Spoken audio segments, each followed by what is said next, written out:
पंडित जी, ये कितना सही है या फिर मिथ है, ये आज आप दूर कीजिए, क्योंकि अक्सर ये बात सुनने में आती है कि महिलाओं को हनुमान जी का स्पर्श नहीं करना चाहिए, हनुमान चालीसा नहीं पढ़नी चाहिए, व्रत नहीं करना चाहिए। इसमें कितनी सच्चाई है? देखो, न तो मैंने यज्ञ मीमांसा में पढ़ा है, न मैंने निर्णय सिंधु में पढ़ा है, न मैंने किसी रामायण में पढ़ा है, न किसी मतलब कि किसी ग्रंथ में पढ़ा है कि महिलाओं को हनुमान जी का स्पर्श नहीं करना चाहिए। एक किंवदंतियों के आधार पर बात चली आ रही है और सुनने में आता है लोगों के मुंह से, अरे महिलाओं को तो शालिग्राम को नहीं छूना चाहिए, महिलाओं को जो है वो हनुमान जी को नहीं छूना चाहिए। हो सकता है मेरी अल्पज्ञता हो, मैं वहाँ तक न पहुँच पाया हूँ, लेकिन जहाँ तक मेरी बात है, महिला और पुरुष तो एक पोशाक है, महिला और पुरुष एक पोशाक है। सच बात यह है कि जो विपनेश तुम्हारे अंदर जीव अंश है वही हमारे अंदर जीव अंश है।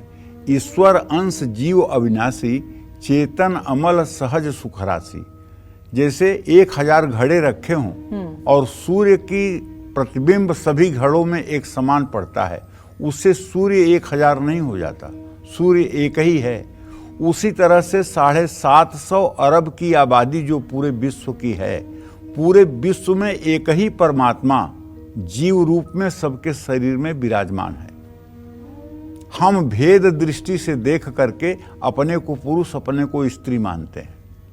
अगर सोने का हमने एक कुंडल बनवाया तो उसे कुंडल कहेंगे, लेकिन अगर उसी सोने को गला करके आपने अगर बाली बनवा ली तो उसको क्या कहेंगे? बाली ही कहेंगे ना जी। वास्तव में सोना तो वही है ना। तो जीव जिस शरीर में जाता है उस शरीर के अनुसार उसका नाम जरूर हो जाता है, लेकिन सच्ची बात यह है कि ईश्वर अंश जीव अविनाशी, चेतन अमल सहज सुखराशि। और व्याकरण में कहते हैं अलिंगे अस्मद युष्मदी। आत्मा का कोई लिंग नहीं होता है, आत्मा का कोई लिंग नहीं होता है, जीव का कोई लिंग नहीं होता है। ये केवल ढांचा मात्र है, और ढांचा ये पोशाक है। आप स्त्री पोशाक हो, हम पुरुष पोशाक हैं, लेकिन इसके अंदर रहने वाला जो तत्व है वो जीव अंश है। स्थूल शरीर, कारण शरीर, सूक्ष्म शरीर, तीनों शरीरों के परे जो है जीवात्मा, वह परमात्म तत्व है और वह हमारा आपका एक ही है। किसी ने उसे जगा लिया है, किसी ने उसे सोए रखा है। जब भगवान की भक्ति होती है, जब भगवान का यश जिह्वाग्रे वर्तते नाम तुभ्यम, जिसके जिह्वा के अग्रभाग पर हर समय प्रभु का सिमरन चलता है वो जगा लेता है। जिसके जिह्वा के अग्रभाग पर प्रभु का नाम नहीं चलता है उसके प्रभु अंदर सोए रहते हैं।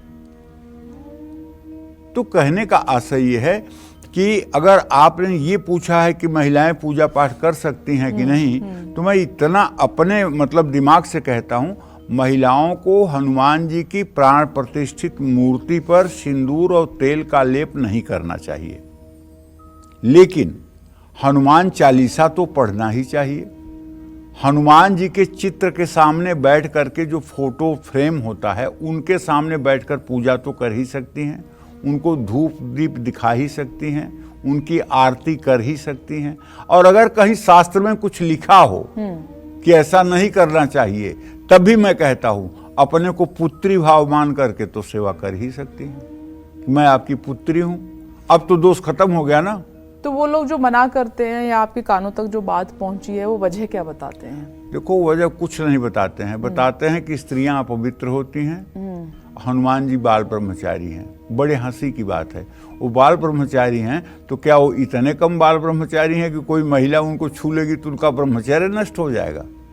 ऐसा तो नहीं है। इतने कम वाले भी ब्रह्मचारी वो नहीं है कि कोई महिला उनको छू ले तो उनका ब्रह्मचर्य नष्ट हो जाएगा। हाँ, ये बात कुछ समझ में आती है कि महिलाएं और महिलाओं के शरीर का जो निर्माण भगवान ने किया है उसमें कुछ अशौचता होती है। जैसे महीने में 5 दिन उन्हें अशुद्ध रहना, ये मतलब कि महिलाओं के अंदर है, पुरुषों के अंदर नहीं है। तो इस अशौच के कारण महिलाओं को प्राण प्रतिष्ठित मूर्तियों को छूने के लिए हो सकता है मना किया गया हो, करना भी चाहिए। लेकिन जहाँ तक पूजा उपासना की बात है, मेरे समझ से ऐसी कोई बात नहीं होनी चाहिए। जिस कोख से आप जन्म लेते हैं वो अपवित्र कैसे हो सकती है पंडित जी? वो अपवित्र हो ही नहीं सकती है। अगर वो कोख न हो तो राम नहीं प्रकट होंगे, वो कोख न हो तो कृष्ण नहीं प्रकट होंगे, वो कोख न हो तो राम नहीं प्रकट होंगे, वो कोख न हो तो कृष्ण नहीं प्रकट होंगे। ठीक है, हाँ, लेकिन एक बात आप समझो बेटा कि जिस तरह से मतलब कि घर में भोजनालय होता है, घर में मंदिर होता है, लेकिन घर में शौचालय भी होता है। बिना शौचालय के घर अधूरा है, लेकिन सबका प्रयोजन अलग अलग कार्यों में अलग अलग सिद्धि के लिए होता है। अलग अलग समय पर अलग अलग कार्यों की उपयोगिता होती है। उसी तरह से हमारे शास्त्रों में 3 से 4 दिन तक महिलाओं को जो अशौच अवस्था में माना गया है, उसमें ये अपवित्रता की बात नहीं है, वह एक रजो धर्म है।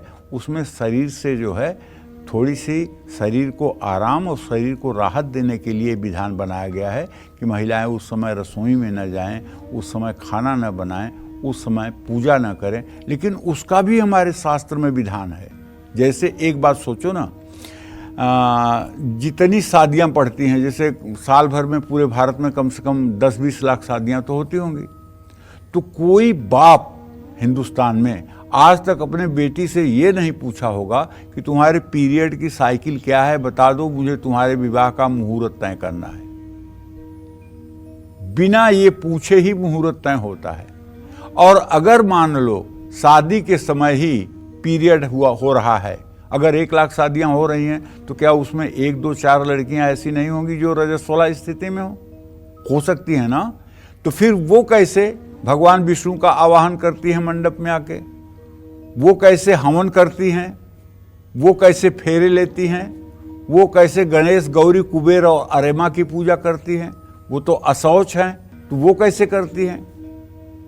इसके लिए भी हमारे यहाँ निर्णय सिंधु में विधान है कि जो हमारे यहाँ कुशकंडिका होती है विवाह में, उसमें जो जया संज्ञक, प्रायश्चित संज्ञक हवन होती है, उस हवन के करने मात्र से और श्री सूक्तम के 16 मंत्रों से आहुति देने पर कन्याएं तत्काल रजो दोष के दोष से मुक्त हो जाती हैं और उस सब प्रकार की पूजा करने के योग्य हो जाती हैं। ये हमारे शास्त्र का कथन है, ये हमारा शास्त्र कहता है जी कि उन्हें तत्काल अशुद्धि से बाहर निकालने की सामर्थ्य हमारे इन मंत्रों में और अग्निदेव को हवन करने में हो जाता है।